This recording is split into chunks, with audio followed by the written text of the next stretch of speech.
Syederalun Ketua Komisi 3 DPR RI fraksi PDIP, Bambang Wuryanto alias Bambang Pacul, memimpin langsung rapat kerja bersama Kapolri Jenderal Listio Sigit Prabowo pada Rabu 24 Agustus 2022. Berikut informasi selengkapnya. Syederalun Ketua Komisi 3 DPR RI fraksi PDIP, Bambang Wuryanto alias Bambang Pacul, memimpin langsung rapat kerja bersama Kapolri Jenderal Listio Sigit Prabowo pada Rabu 24 Agustus 2022. Selain Bambang Pacul, di meja pimpinan juga dihadiri oleh Wakil Ketua Komisi 3 DPR RI, Ahmad Sahroni, dan Wakil Ketua Komisi 3 DPR RI, Adis Kadir. Sementara, raker dengan Kapolri pada hari ini dihadiri oleh 35 dari 53 anggota Komisi 3 DPR RI.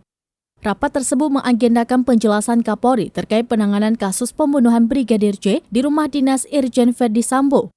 Dalam rapat tersebut, selain didampingi petinggi Polri, Jenderal Listio juga didampingi tim sus sebanyak 18 orang. Kemudian Jenderal Listio menegaskan di hadapan anggota Komisi 3 DPR bahwa Polri solid menangani kasus pembunuhan Brigadir J. Agenda rapat pada hari ini yakni mendengarkan penjelasan Kapolri mengenai perkembangan kasus pembunuhan Brigadir J, di mana mantan Kadif Propam Polri Irjen Verdi Sambo telah ditetapkan menjadi tersangka. Selain itu, Komisi 3 DPR RI juga ingin meminta penjelasan kepada Kapolri terkait isu kekaisaran Sambo dan Konsorsium 303 di Polri. Demikian informasi terkini, Syederalun saksikan terus beragam informasi menarik lainnya di kanal YouTube Serambi On TV, di Facebook Serambi News, dan website serambinews.com.